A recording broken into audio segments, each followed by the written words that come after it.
దేశవ్యాప్తంగా నిర్వహించనున్న NEET UG 2026 రీ ఎగ్జామ్కు national testing agency అన్ని ఏర్పాట్లు పూర్తి చేసింది. పరీక్ష సజావుగా, పారదర్శకంగా, ఎలాంటి అవకతవకలకు తావు లేకుండా నిర్వహించేందుకు దేశవ్యాప్తంగా మాక్ డ్రిల్ నిర్వహించింది. నీట్ యూజీ రీ ఎగ్జామ్ ఆదివారం జరగనుండగా ఈ పరీక్షకు ఎన్టీఏ పూర్తి స్థాయిలో సిద్ధంగా ఉందని అధికారులు వెల్లడించారు. దేశంలోని 551 నగరాలతో పాటు విదేశాల్లోని 14 నగరాల్లో ఈ పరీక్ష నిర్వహించనున్నారు. మొత్తం 22.79 లక్షల మందికి పైగా అభ్యర్థులు పరీక్షకు హాజరు కానున్నారు.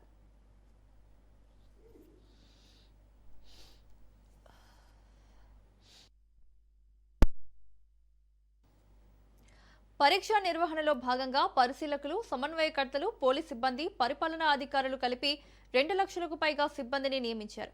పరీక్షా కేంద్రాల వద్ద పటిష్టమైన భద్రతా వ్యవస్థను ఏర్పాటు చేశారు. అక్రమాలకు అడ్డుకట్ట వేసేందుకు బహుళ స్థాయి భద్రతా చర్యలు తీసుకుంటున్నారు. పరీక్షా కేంద్రాల్లో సీసీటీవీ నిఘా, ఆధార్ ఆధారిత బయోమెట్రిక్ ధృవీకరణ, పరీక్ష సామాగ్రి తరలింపునకు జీపీఎస్ సదుపాయంతో కూడిన వాహనాలు, పోలీస్ భద్రత వంటి ఏర్పాట్లు చేశారు.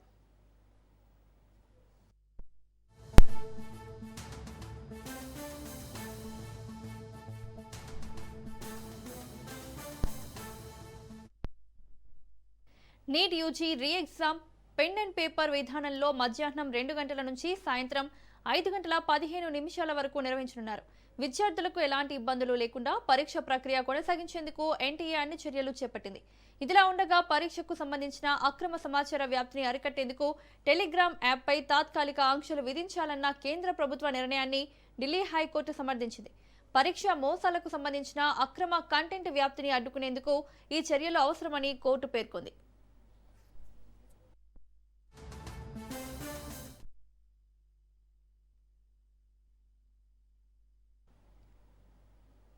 హైదరాబాద్ మెట్రో విస్తరణకు సంబంధించిన పెండింగ్ అంశాల పరిష్కారం కోసం ముఖ్యమంత్రి రేవంత్ రెడ్డి కేంద్రంతో సంప్రదింపులు కొనసాగిస్తున్నారు. ఈ నేపథ్యంలో కేంద్ర మంత్రి కిషన్ రెడ్డికి మరో లేఖ రాసిన సీఎం మెట్రో ప్రాజెక్టు విషయంలో సహకరించాలని కోరారు.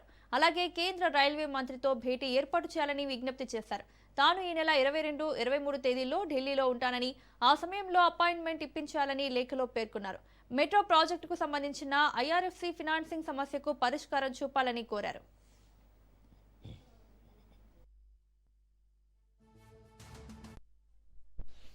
పెండింగ్ లో ఉన్న అంశాలపై పూర్తి వివరాలు అందించేందుకు రాష్ట్ర ప్రభుత్వం సిద్ధంగా ఉందని పేర్కొన్న సీఎం మెట్రో విస్తరణకు సంబంధించిన సమస్యల పరిష్కారానికి త్వరితగతిన చర్యలు తీసుకోవాలని కేంద్రాన్ని అభ్యర్థించారు.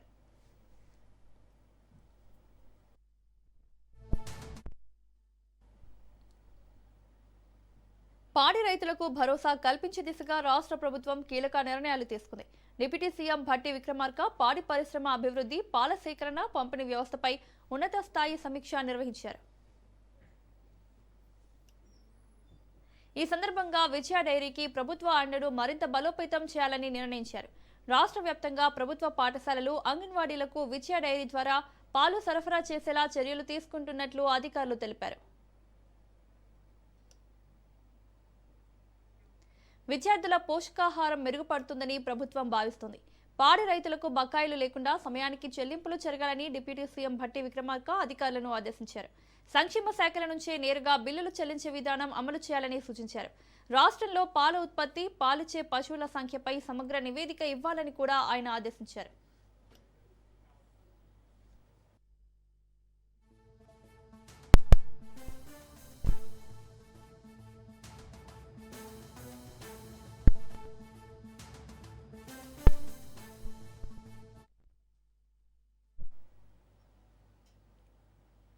ప్రజాభవన్లో బీసీ సంక్షేమంపై మంత్రి పొన్నం ప్రభాకర్ సమీక్ష నిర్వహించారు. జిల్లా బీసీ అభివృద్ధి అధికారులతో పాటు బీసీ స్టడీ సర్కిల్ డిప్యూటీ డైరెక్టర్లతో సమీక్షా సమావేశం నిర్వహించారు. ఈ సమావేశంలో బీసీ స్టడీ సర్కిల్స్, హాస్టల్స్ పనితీరు, విద్యార్థుల అకాడమిక్ ఫలితాలపై విస్తృతంగా చర్చ జరిగింది. హాస్టల్స్ లో పేరెంట్స్ టీచర్ సమావేశాలు నిర్వహించడం, విద్యార్థులకు వెల్కమ్ కిట్స్ అందించడం, పరిశుభ్రత, నాణ్యమైన ఆహారం, డైట్ మెనూ అమలు తప్పనిసరిగా ఉండాలని స్పష్టం చేశారు.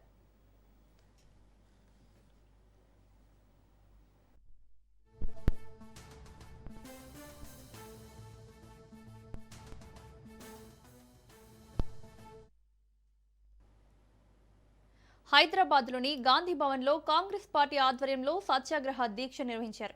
తెలంగాణ కాంగ్రెస్ ఇన్ఛార్జ్ మీనాక్షి నటరాజన్ రాజ్యసభ నామినేషన్ను ఎన్నికల సంఘం తిరస్కరించిన తీరుకు నిరసనగా రాజీవ్ గాంధీ పంచాయతీ రాజ్ సంఘటన ఆధ్వర్యంలో ఈ దీక్ష చేపట్టారు. బీజేపీపై టీపీసీసీ చీఫ్ మహేష్ కుమార్ గౌడ్ తీవ్ర విమర్శలు చేశారు. బీజేపీ రాజ్యాంగ విలువలను దెబ్బతీస్తోందని, గాడ్సే భావజాలాన్ని ప్రోత్సహించే విధంగా వ్యవహరిస్తోందని ఆరోపించారు. మీనాక్షి నటరాజన్ విషయంలో ఎన్నికల వ్యవస్థను దుర్వినియోగం చేశారని మండిపడ్డారు.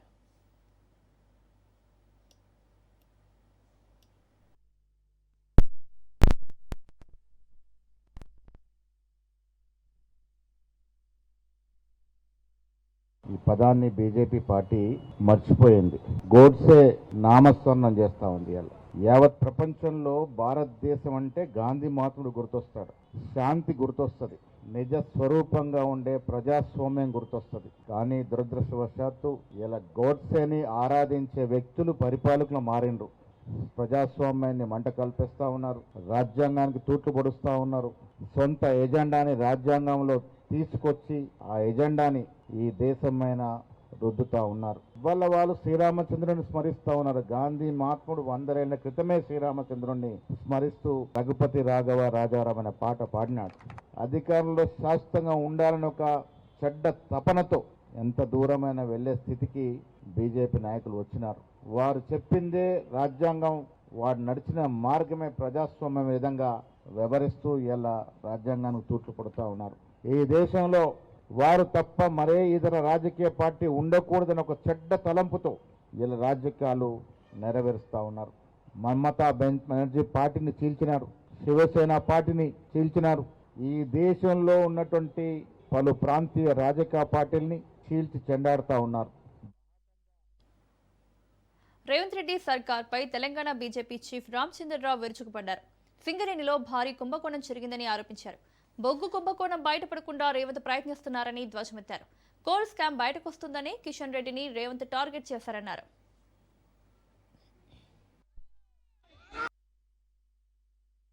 బొగ్గు కరబడలేదు, 15 లక్షల టన్ను మాయమైపోయింది బొగ్గు అనేటటువంటి ఒక విషయంలో రేవంత్ రెడ్డి గారు ఆ బొగ్గు దొంగతనాన్ని దాచిపెట్టడానికి, ఆ బొగ్గు కుంభకోణాన్ని అణిచివేయడానికి, దానికి బయటికి రాకుండా మా ఒక నాయకుల మీద తప్పుడు ప్రచారం చేస్తూ ఉండే. ఎప్పుడైతే బొగ్గు కుంభకోణం బయటపడుతున్నదో ఆయనకు తెలిసిందో కిషన్ రెడ్డి గారి మీద అటాక్ స్టార్ట్ చేసింది. కిషన్ రెడ్డి గారు ఉత్తరం రాశారు, ఈ 15 లక్షల టన్ను బొగ్గు ఏమైంది అనేది. అంటే మన బాధాకరం విషయం ఏంటంటే సింగరేణి కాలేజ్లో 51% స్టేట్ గవర్నమెంట్ షేరు, 49% మన రాష్ట్రం. మన రాష్ట్రానికి 51% ఉంది, కేంద్ర ప్రభుత్వానికి 49%. కానీ 49% ఉన్న షేర్ హోల్డర్ కేంద్ర ప్రభుత్వానికి ఒక అటెండర్ని కూడా అపాయింట్ చేసే కానీ ట్రాన్స్ఫర్ చేసే పవర్ లేవు. అడ్మినిస్ట్రేటివ్ పవర్స్, ఫైనాన్షియల్ పవర్స్ ఇవన్నీ కూడా స్టేట్ గవర్నమెంట్కి ఉన్నాయి. దాని మీద సూపర్వైజరీ రోల్ కూడా కేంద్ర ప్రభుత్వం వారు ఇవ్వలేదు. కాబట్టి కేంద్ర మంత్రి బొగ్గు శాఖ కాబట్టి వారు letter. BRS working president KTR రాష్ట్ర ప్రభుత్వంపై తీవ్ర స్థాయిలో విమర్శలు గుప్పించారు. గత బీఆర్ఎస్ ప్రభుత్వం పండిన ప్రతి గింజను కొనుగోలు చేసిందని గుర్తు చేసిన ఆయన, ప్రస్తుతం కాంగ్రెస్ ప్రభుత్వం పంటల కొనుగోలుపై కోటా విధించడం రైతులకు అన్యాయం చేస్తోందని ఆరోపించారు. ఇటీవల జరిగిన కేబినెట్ నిర్ణయాన్ని ప్రస్తావిస్తూ ప్రభుత్వం రైతుల నుంచి పంటలను పరిమితంగా మాత్రమే కొనుగోలు చేస్తామన్న నిర్ణయం తీసుకుందని కేటీఆర్ విమర్శించారు. ఆదర్శ రైతుగా ఉన్న పాండురంగ ఆత్మహత్య చేసుకోవడం రాష్ట్ర వ్యాప్తంగా, మరి ముఖ్యంగా కల్లంలోనే ఏ ధాన్యం కుప్పలుగా పోసి కల్లం నుంచి మరి జొన్నలు తీసుకొని పోయి నెల రోజుల పాటు అక్కడే ఎదురు చూసి మరి ప్రభుత్వం ప్రకటించిన కనీస మద్దతు ధర 3,720 రూపాయలు వస్తుందని చెప్పి నెల రోజులు అక్కడే ఉండి ఎదురు చూపులు చూసి చివరికి బేజారైపోయి క్వింటాల్కు 50 రూపాయలు లంచం అడిగితే మొదలు కొన్ని బ్యాగులకు లంచం కూడా ఇచ్చి తొందరగా జోక్తారేమో, నా పైసలు నాకు వస్తాయేమో, నా 3 పిల్లలకు ఏమన్నా సాయం అవుతుందేమో అని చెప్పి కోషిష్ చేసి ఆఖరికి నెల రోజుల తర్వాత బేజారైపోయి మరి ఇక్కడనే విషయం దాగి తన పంట కుప్ప మీదనే అక్కడనే సిరికొండ మార్కెట్ యార్డ్ లో సోదరుడు పాండురంగ గారు చనిపోవడం జరిగింది. పాండురంగ గారు చనిపోయి 5 రోజులు, కానీ ఈ రోజు వరకు ఆ జొన్నల కుప్ప అక్కడనే ఉన్నది. ఇంతవరకు కొన్నవాడెవడు లేడు. అంటే ఇవాళ రాష్ట్రంలో పరిస్థితి ఎంత దయనీయంగా ఉందో పాండురంగ గారి కుమార్తె శిరీష ఒక రైతు బిడ్డగా మాకు వివరించి చెప్తుంటే మా కళ్ళల్లో కూడా నీళ్లు తిరిగినాయి. రైతు బాగుంటేనే రాజ్యం బాగుంటదన్న ఉద్దేశంతో మరి ఒక రైతు బంధు లాంటి పథకం కేసీఆర్ గారు పెట్టినారు. ఇవాళ రైతు బంధు లేదు, 3 సార్లు ఎగ్గొట్టినారు రైతు బంధు. రా బంధుల మాదిరిగా ఇవాళ రైతుల ప్రాణాలు తీస్తా ఉన్నారు. రైతులు పంట పండిస్తే కష్టపడి నువ్వు రైతు బంధు ఇయ్యకున్నా, కరెంటు చక్కగా ఇయ్యకున్నా, రైతుకు ఏ సాయం చేయకున్నా, ఆరుగాలం కష్టపడి పంట పండిస్తే మరి 3,720 రూపాయలని మద్దతు ధర అని చెప్పి డైలాగులు కొట్టి మీరు మేనిఫెస్టోలోనేమో మద్దతు ధర మీదికెళ్లి బోనస్ ఇస్తాం, ప్రతి పంటకు 500 బోనస్ ఇస్తాం, జొన్నలైతే 3,720 మీదికెళ్లి ఇంకో 500 ఇస్తాం, 4,200 ఇస్తామని చెప్పి కల్లబొల్లి మాటలు చెప్పి ఇలా మార్కెట్ల ప్రైవేట్ మార్కెట్ల 2,000 రూపాయలకు అమ్ముకునే దుస్థితి తెచ్చింది కాంగ్రెస్ ప్రభుత్వం. ఇలా పాండురంగ గారి కుటుంబాన్ని పరామర్శించడానికి ఇక్కడికి వస్తే వాళ్ళ భార్యను అడిగిన నేను, అమ్మా మీకు రుణమాఫీ అయిందా అని అడిగిన. మాకు రుణమాఫీ కాలేదు సార్, మాకు 1,00,000 మీద రుణం ఉండే, మాకు ₹1 మాఫ్ కాలే అని చెప్పినారు. రైతు బంధు పడ్డదా అని అడిగిన, పడలే. అట్లాగే మరి మీకు ఇంకేమైనా సాయం జరిగిందా ప్రభుత్వం నుంచి అంటే, సాయం ఎక్కడి సార్, ఆఖరికి విషయం దాకా అక్కడ పడిపోయి ఉంటే పట్టించుకున్నోడు లేడు, అధికారులకు ఫోన్ చేస్తే అధికారులు రారు, హాస్పిటల్లోకి ఫోన్ చేస్తే హాస్పిటల్లో రాడు, మా నాయన అక్కడే మరి తన్లాడి అక్కడే చచ్చిపోయే పరిస్థితి వచ్చింది, ఆ జొన్న కుప్పల మీద కూలిపోయిండు, ఆ జొన్న కుప్పలు అక్కడనే ఉన్నాయి సార్, కావాలంటే మీరు పోయి చూడొచ్చు అని ఆ పిల్లలు చెప్తుంటే మేము ఇక్కడికి వచ్చిన ప్రతి ఒక్కరం కళ్ళల్లో నీళ్లు పెట్టుకునే పరిస్థితి. కానీ మళ్ళొకసారి ఈ దౌర్భాగ్యపు కాంగ్రెస్ ప్రభుత్వం వచ్చిన తర్వాత ఇవాళ 7,000 రైతు బీమా మరి క్లెయిమ్స్ ఇంకా పెండింగ్ లో ఉన్నాయి, మీరు పైసలు కట్టలే ప్రభుత్వం. కేసీఆర్ గారు ఒక మంచి ఆలోచన చూడబెట్టిన కార్యక్రమం, ఇట్నే ఎవరైనా రైతు చనిపోతే అది సహజ మరణమైనా, ప్రమాదవశాత్తు చనిపోయినా, బలవంతపు మరణమైనా కుటుంబంకి ఏం కావద్దని చెప్పి 5 లక్షల బీమా ఇచ్చే కార్యక్రమాన్ని కేసీఆర్ గారు దేశంలో మొదటిసారి పెట్టిండు. ఇలా దానికి కూడా ప్రీమియం కట్టడానికి మీకు మనసు వస్తలేదు. ఎందుకంటే మీకు బాధ ఏమంటే రైతు బీమా అంటే కేసీఆర్ యాదికి వస్తాడు, రైతు బంధు అంటే కేసీఆర్ యాదికి వస్తాడు, 24 గంటల కరెంట్ అంటే కేసీఆర్ యాదికి వస్తాడు. మేము ప్రభుత్వానికి చేతులు జోడించి చెప్పేది, ఎలక్షన్లప్పుడు రాజకీయాలు చేద్దాం, ఎలక్షన్లప్పుడు కొట్లాడుకుందాం, ప్రజలు ఎవరిని గెలిపిస్తే వాళ్ళు కుర్చీలో కూర్చుంటారు, కానీ మా మీద కోపం ఇవాళ రైతుల మీద తీయకండి. కేసీఆర్ పెట్టిన పథకం మీకు ఇష్టం లేకపోతే పేరు మార్చుకో, ఇందిరమ్మ బంధన్ పెట్టుకో, ఇంకో బంధన్ పెట్టుకో, ఏదో ఒకటి పెట్టుకో, కానీ పైసలు కొను, పంటలు కొను, జొన్నలు కొను, వడ్లు కొను, వెంటనే పైసలు ఇయ్యు. అంతేగాని ఈ రకంగా రాచి రంపాన పెట్టి మరి ఆ కుటుంబాన్ని ఇబ్బంది పెట్టవద్దు. పాండురంగ గారి కుటుంబానికి తప్పకుండా న్యాయం చేసేదాకా వదిలిపెట్టం. నేను ఆ కుటుంబానికి మాట ఇచ్చిన. జగిత్యాల జిల్లాలో రాష్ట్ర ప్రభుత్వంపై బీఆర్ఎస్ నేతలు తీవ్ర విమర్శలు చేశారు. రైతుల పరిస్థితి రోజురోజుకు దయనీయంగా మారుతోందని, ఎన్నికల సమయంలో కాంగ్రెస్ పార్టీ ఇచ్చిన హామీలను అమలు చేయడంలో ప్రభుత్వం పూర్తిగా విఫలమైందని ఆరోపించారు. జగిత్యాల జిల్లా కేంద్రంలోని బీఆర్ఎస్ పార్టీ కార్యాలయంలో నిర్వహించిన మీడియా సమావేశంలో మాజీ మంత్రి, బీఆర్ఎస్ రాష్ట్ర ప్రధాన కార్యదర్శి జీవన్ రెడ్డి, ఎమ్మెల్సీ రమణ రాష్ట్ర ప్రభుత్వ పనితీరుపై తీవ్ర స్థాయిలో వ్యాఖ్యలు చేశారు. ఆ పరిహారం లేదు అని చెప్పి అంటున్నా. అంటే ఇట్లా పరిస్థితి చూస్తుంటే రైతు ఏం కావాలి ఎవడికి మరి పరిస్థితి చూడడం లేదు. ఇవాళ ఏదైనా బీఆర్ఎస్ పార్టీ ఏదైతుందో రైతు పక్షపాతిగా ఇవాళ సుదీర్ఘ ప్రజా జీవితం లోపల ఏదైతుందో ప్రజల పక్షాన్ని నిలబడి అది ఏ అంశమైనా కానీ ఏదైతుందో వీళ్ళ సమస్య పరిష్కారానికి తోడు నిలబడ్డటువంటి ప్రజాప్రతినిధులు అందరూ బాధ్యత నిర్వర్తించిన వాళ్ళం ఇక్కడ ఉన్నామని చెప్పి అంటున్నాం. ఇప్పటికైనా రేవంత్ రెడ్డి మేల్కొను ఆయన. వీళ్ళు కేవలం వాగ్దానాలు పరిమితం కాకుండా మీరు ఏ వరంగల్ డిక్లరేషన్ ఏదైతుందో ఇది బైబిల్గా చూసుకొని ఆయన, బైబిల్గా చూసుకొని ఆయన అంటున్న గీతగా చూసుకోని చెప్పి అంటున్నా. ఎన్నికల ప్రకటించిన ప్రణాళికను అమలు చేయడం మీ బాధ్యత. రైతాంగాన్ని ఏ విధమైనటువంటి ఒక సమస్యలకు ఆందోళన గురి కాకుండా వారికి ఏది లాభసాటి ఉంటే.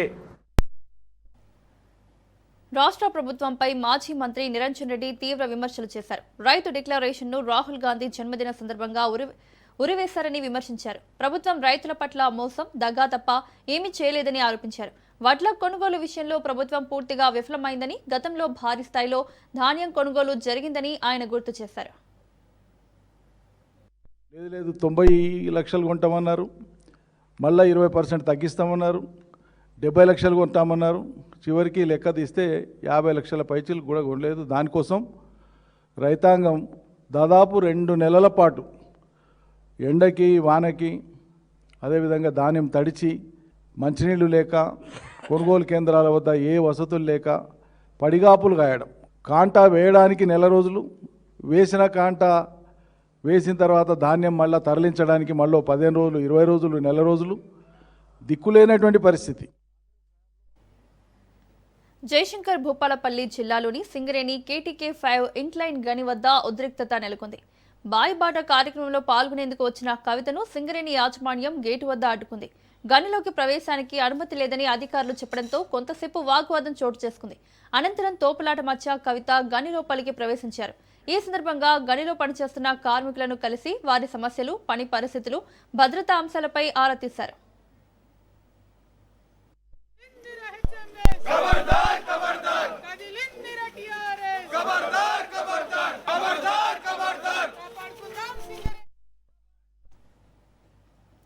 తెలంగాణలో ప్రత్యేక ఇంటెన్సివ్ రివిజన్ ప్రక్రియను విజయవంతంగా నిర్వహించేందుకు ఎన్నికల సంఘం ఏర్పాట్లు పూర్తి చేసింది. రాష్ట్ర ప్రధాన ఎన్నికల అధికారి సుదర్శన్ రెడ్డి మాట్లాడుతూ ఈ ప్రక్రియలో బిఎల్ఓల పాత్ర అత్యంత కీలకమని తెలిపారు. ఇప్పటికే అధికారులకు బిఎల్ఓలకు పూర్తి స్థాయిలో శిక్షణ ఇచ్చామని చెప్పారు.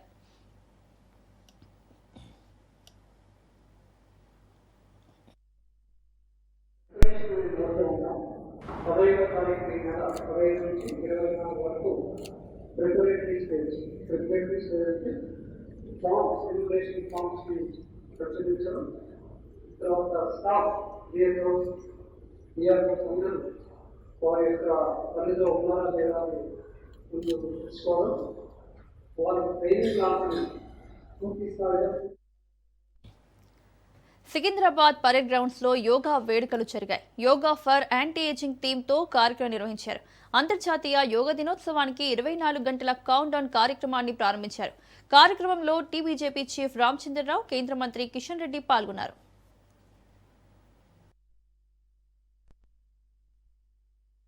నరేంద్ర మోదీ గారు 12 సంవత్సరాల క్రితం యోగాని ప్రపంచానికి పరిచయం చేశారు. మరి ఈరోజు ప్రపంచవ్యాప్తంగా కూడా 21 జూన్ నాడు ప్రపంచ యోగా దినంగా అందరూ కూడా జరుపుకుంటున్నాం. నేను చాలాసార్లు విదేశాలకు పోయినప్పుడు అక్కడ కూడా ఈ యోగా అనేది భారతదేశంలో ఎంత ప్రఖ్యాతి చెందిందో అక్కడ కూడా ప్రజలందరూ కూడా యోగాలో పాల్గొనేటటువంటి ఒక ప్రయత్నం చేస్తాము. ఇది ఆరోగ్యమే కాదు, అది మానసిక ఒక ఆరోగ్యానికి, సమాజానికి కూడా సామాజిక సంతులన కోసం కూడా యోగా మనం అవసరం ఉంది. విశ్వగురు స్థానంలో ఉన్నటువంటి మన దేశాన్ని గౌరవ ప్రధానమంత్రి గారు వచ్చిన తర్వాత మన భారత జాతి ఆత్మగౌరవ బావుటాన్ని మళ్ళీ మన విశ్వగురు స్థానాన్ని ప్రపంచానికి చాటనటువంటి గొప్ప ఆలోచనతో యుఎన్ఓలో ప్రతిపాదన పెట్టి ఇవాళ ప్రపంచాన్నంతా కూడా యోగాలో పాల్గొనేటువంటి దానికి కారకుడైనటువంటి ప్రధానమంత్రి గారు ప్రపంచంలో ఆరోగ్యంగా ఉండాలి, దానికి భారత సంస్కృతిలో భాగమైనటువంటి యోగాని ఆచరించాలని చెప్పేది పిలిపించిందో దాన్ని మొత్తం ప్రపంచమంతా ఆచరించడం గర్వకారణం. हमारे जो प्रधानमंत्री मोदी जी है वो हमेशा से ही योगा का बहुत बड़ा उन्होंने हमेशा से ही योगा को समर्थन किया है, वो समर्थक रहे हैं योगा का. आज भी इस उम्र में जब हम मोदी जी को देखते हैं तो उनकी ऊर्जा देख के लगता है कि उन्होंने कई बार अपने इंटरव्यूज में भी कहा है कि जो एनर्जी है उसका श्रेय योगा को जाता है. यानी నాకు ఒక బ్యాక్ యాక్సిడెంట్ జరగడం వల్ల ఒక బ్యాక్ ఇంజరీ జరిగింది. దానిలో నేను ఎన్నో 2-3 ఇయర్స్ కంటిన్యూస్ గా బ్యాక్ పెయిన్ తో సఫర్ అయ్యేవాడిని. ఎన్ని డాక్టర్స్ దగ్గరికి వెళ్ళి ఏ మందులు వాడినా నాకు ఉపయోగం ఉండేది కాదు. అలాంటి టైంలో రైతులకు ఏటా 20,000 ఇస్తామని హామీ ఇచ్చి దాన్ని నిలబెట్టుకున్నామని సీఎం చంద్రబాబు అన్నారు. వైసీపీ హయాంలో అన్నదాతలు అనేక సమస్యలు ఎదుర్కొన్నారని తెలిపారు. ప్రజలను కష్టాల్లోకి నెట్టడం తప్ప గొడ్డలి పార్టీకి మరేమీ తెలియదని విమర్శించారు. రైతు బాగుంటేనే గ్రామీణ ఆర్థిక వ్యవస్థ బాగుంటుందన్నారు. పల్నాడు జిల్లా చిలకలూరుపేట మండలం లింగంగుంట్లలో పీఎం కిసాన్ అన్నదాత సుఖీభవ నిధులను విడుదల చేశారు సీఎం చంద్రబాబు. అది కూడా ఒక్కసారి గుర్తుపెట్టుకోవాలి. ఆ రోజు మీరు చూస్తే 12,500 ఇస్తామని 7,500 చేతులు దులుపుకున్నారు. నేను ఒకే మాట చెప్పాను, 2 ప్రభుత్వాలు కలిసి నమ్మండి, విధ్వంసం నుంచి మిమ్మల్ని వికాసం వైపు తీసుకెళ్తామని చెప్పాం. మీరు నమ్మారు. ఎన్డీఏ ఏర్పాటు చేశాం. అది ఒక చరిత్ర. ఎవరిని పెట్టినా గెలిపించారు. నేను రాజకీయాల్లో చాలా రోజుల నుంచి ఉన్నాను కానీ 94% పెట్టిన అభ్యర్థులు గెలిపించిన ఏకైక ఎన్నిక 2024. అలాంటి స్ఫూర్తి చూపించిన మిమ్మల్ని మళ్లీ ఒకసారి అభినందిస్తున్నా. ఒకప్పుడు 6 నెలలు కూడా మీరు ధాన్యం వేస్తే డబ్బులు ఇచ్చేవాళ్ళు కాదు. ఈ రోజు గర్వంగా చెప్పగలుగుతున్నాను, 48 గంటల్లో మీరు ధాన్యం ఇచ్చిన వెంటనే మీ అకౌంట్ లో డబ్బులు వేసే ప్రభుత్వం ఈ ఎన్డీఏ ప్రభుత్వం. ఎన్టీ రామారావు గారు ముఖ్యమంత్రి అయిన తర్వాత 2 రూపాయల కేజీ బియ్యం ఇస్తానని పెట్టి ఆ రోజు రాష్ట్రానికి మొత్తం బియ్యం ఇచ్చారు. అయితే రాను రాను మనం అందరం బియ్యానికి అలవాటైపోయాం. అందరం కూడా డబల్ పాలిష్ కూడా అలవాటయ్యాం. తెల్లగా ఉండాలని అలవాటయ్యాం. దీనివల్ల మన ఆరోగ్యానికి మీరు చూస్తే కార్బోహైడ్రేట్స్ తింటున్నాం. ఎవరైతే ఎక్కువ కార్బోహైడ్రేట్స్ తింటారో వాళ్ళకి షుగర్ వస్తుంది, డయాబెటిక్ వస్తుంది. డయాబెటిక్ వస్తే అది గేట్వేగా తయారవుతుంది సర్వ రోగాలకి. అందుకే ఇప్పుడు నేను మిమ్మల్ని అందరినీ చెప్తున్నా, యోగా చేయండి, ప్రోటీన్ తినండి, ఆరోగ్యాన్ని కాపాడుకోండి. దానికోసమే సంజీవిని ప్రాజెక్టు ద్వారా ఈ రాష్ట్రంలో అందరి ఆరోగ్యాన్ని కాపాడే బాధ్యత ఈ ప్రభుత్వం తీసుకుంటున్నాం. ఈ రోజు చిలకలూరుపేటలో మీ అందరికి హామీ ఇస్తున్నాను, 2027 మార్చి ఏప్రిల్ లోపల పోలవరం పూర్తి చేసి జాతికి అంకితం చేస్తాం. ఈ పోలవరం తెలుగు జాతికి ఒక వరం, ఒక జీవనాడి. నీళ్లుంటే మా రైతాంగం బంగారు పండించే రైతాంగం ఇక్కడ ఉన్నారు. ఇది పూర్తయితే కృష్ణా నదికి నీళ్లు వస్తాయి. గుంటూరు ఛానల్ ద్వారా చిలకలూరిపేటకు కూడా నీళ్లు వస్తాయి. నీటి కొరత లేదు. ముందుకు తీసుకుపోవాల్సిన అవసరం ఉంది. నాగార్జున సాగర్ రైట్ కెనాల్లో పడాలి, నల్లమల సాగర్ పోవాలి, వంశధార ప్రాజెక్టుకి వెళ్ళాలి. అదే మరి పెన్నా నది అనుసంధానం కావాలి. బనకచెర్ల వరకు పోగలిగితే, అన్ని నదుల అనుసంధానం జరిగితే ఆంధ్ర రాష్ట్రానికి తిరుగు లేదని మరొక్కసారి మీ అందరికి విజ్ఞప్తి చేస్తున్నా. ఆంధ్ర అంటే వరి, తెలంగాణ అంటే మెట్ట పంటలు. ఇప్పుడు ఆంధ్రాని డామినేట్ చేసి తెలంగాణ మొత్తం వరికి వెళ్ళిపోయారు. కానీ ఇక్కడ నేను ఒకటే ఆలోచించాను, మీరందరూ గుర్తుపెట్టుకోవాలి. భవిష్యత్తులో వరికి రాబోయే రోజుల్లో ఇబ్బందులు వస్తాయని ముందుగానే చూసి రాయలసీమని హార్టికల్చర్ హబ్గా తయారు చేయాలని, రాష్ట్రం మొత్తం వాణిజ్య పంటలు రావాలని, ఆంధ్ర మొత్తం పామాయిల్ గాని, కాఫీ గాని, అక్వాకల్చర్ రావాలని ముందుకు పోయాం. అయితే నేను ఒకటే ఆలోచిస్తున్నాను, రైతులు ఇబ్బందుల్లో ఉన్నప్పుడు మీనమేషాలు లెక్కేస్తే రైతాంగాన్ని కాపాడుకోలేం. కాబట్టి ఎంతైనా పర్వాలేదు, మిమ్మల్ని కాపాడడానికి ఈ ప్రభుత్వం ఎప్పుడూ ముందుంటుంది. ఈ రోజు ప్రపంచంలో ఉండే టెక్నాలజీస్ అన్నిటికీ చిరునామా మన రాష్ట్రం అని చెప్పి నేను మీకు తెలియజేస్తున్నా. క్వాంటమ్ గాని, డేటా గాని, ఏఐ గాని, సెమీ కండక్టర్ గాని, స్పేస్ టెక్నాలజీలో సెటిలైట్ ఉత్పత్తి చేసే కేంద్రాలు గాని, డ్రోన్ టెక్నాలజీ కోసం డ్రోన్ సిటీ పెట్టడం గాని, మొన్నే పుట్టపర్తిలో మీరు చూస్తే 5th జనరేషన్ ఫైటర్ జెట్ కూడా వేరే దేశాల మీద యుద్ధాలు చేయాలంటే మన దగ్గర నుంచి వెళ్లే విమానాలే దీనికి మూలాధారం అవుతాయి. ఉండవల్లిలో బాబా రామ్దేవ్ ఆధ్వర్యంలో యోగా కార్యక్రమం నిర్వహించారు. ఈ కార్యక్రమంలో సీఎం చంద్రబాబు పాల్గొన్నారు. దేశానికి ఆధ్యాత్మిక హబ్గా ఏపీ మారనుందని చంద్రబాబు అన్నారు. యోగాకు రామ్దేవ్ బాబా మంచి గుర్తింపు తెచ్చారన్నారు.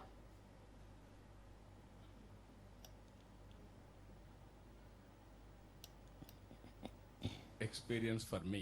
I am watching for the last 30 years, but today he has demonstrated further within 10 minutes. Girls and boys, the children can do miracles. I am very proud of them. Big applause for all children who has contributed extraordinary.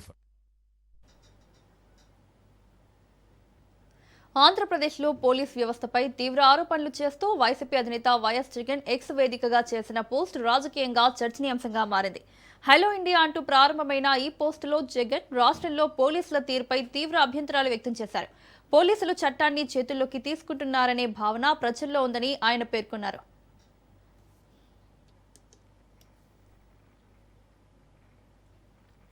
Vijayawada కృష్ణలంకలోని Swargapuri శ్మశాన వాటికలో పరిస్థితిపై computer operator Ravi కీలక విషయాలు వెల్లడించారు. ఈ మధ్యకాలంలో అధిక ఉష్ణోగ్రతల కారణంగా అన్నోన్ బాడీలు ఎక్కువగా వస్తున్నాయని, గత నెల 23, 24 తేదీల్లోనే మొత్తం 4 గుర్తు తెలియని మృతదేహాలు శ్మశాన వాటికకు చేరినట్లు తెలిపారు. విజయవాడ మున్సిపల్ కార్పొరేషన్ వాహనాల ద్వారా ఈ మృతదేహాలను తరలించడం జరుగుతోందని, డ్రైవర్తో పాటు 4 మున్సిపల్ సిబ్బంది వాటిని శ్మశాన వాటికకు తీసుకొస్తున్నారని వివరించారు. ప్రతి మృతదేహానికి సంబంధించిన వివరాలను ఒక రికార్డు బుక్లో నమోదు చేసి డ్రైవర్ సంతకం తీసుకుంటున్నట్లు తెలిపారు. ఇక్కడ మొత్తం 3 రకాలుగా దహన కార్యక్రమాలు చేస్తారని వెల్లడించారు. ఈ మధ్యలో అనాథ బాడీలు బాగా ఎక్కువగానే వచ్చాను. ఎందుకంటే మొన్నటిదాకా ఎండలు బాగా తీవ్రంగా ఉండడం వల్ల అనాథ బాడీలు బాగా వచ్చాయి. మే నెల 24-20 తారీఖులో మొత్తం ఆ 2 రోజుల్లో కలిపి 4 అనాథ బాడీలు వచ్చాయి సార్. మున్సిపల్ కార్పొరేషన్ వారు మనకి వాళ్ళ వ్యాన్లో తీసుకొని వస్తారండి. ఒక డ్రైవరును, ఒక 4 ఎట్టి వాళ్ళు వస్తారు. ఏ ఏరియా నుంచి తీసుకొచ్చారు, ఎంత వయసు గల వ్యక్తి, ఆడ మనిషా మగ మనిషా అని చెప్పి ఒక రికార్డ్ రాస్తారండి. ఆ రికార్డులో ఎవరైతే తీసుకొచ్చారో ఆ డ్రైవర్ సంతకం చేస్తారండి. వాళ్ళతో పాటు వచ్చిన 4 ఎట్టి వాళ్ళు విద్యుత్ దహన వాటికలో బాడీని సాయి కృష్ణ బతికున్నాడా చనిపోయాడా అనేది చెప్పాలని మాజీ మంత్రి పేర్ని నాని డిమాండ్ చేశారు. సాయి కృష్ణ అదృశ్యంపై తల్లి ఫిర్యాదు చేస్తే ఎవరూ పట్టించుకోలేదన్నారు. 40 రోజుల తర్వాత చంద్రబాబు ఈ ఘటనపై స్పందించారని తెలిపారు. మరోవైపు క్రాంతి కుమార్ గుళికలు మింగి ఆత్మహత్య చేసుకున్నారని, అతని కేసులో అనేక అనుమానాలు ఉన్నాయని పేర్ని నాని చెప్పారు. సాయి కృష్ణ కేసును నీరుగార్చాలని చూస్తున్నారని, సాయి కృష్ణ కేసు చంద్రబాబు పీగల మీదకు రావడంతో అతని తల్లిని పిలిపించుకుని మాట్లాడారని అన్నారు.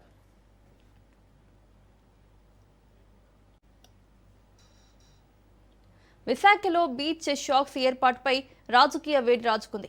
టూరిజం అభివృద్ధి పేరుతో ఆర్కే బీచ్, సూర్యలంక సముద్ర తీరాల్లో బీచ్ షాక్స్ కు ప్రభుత్వ అనుమతులు ఇవ్వడాన్ని వైసీపీ తీవ్రంగా వ్యతిరేకించింది.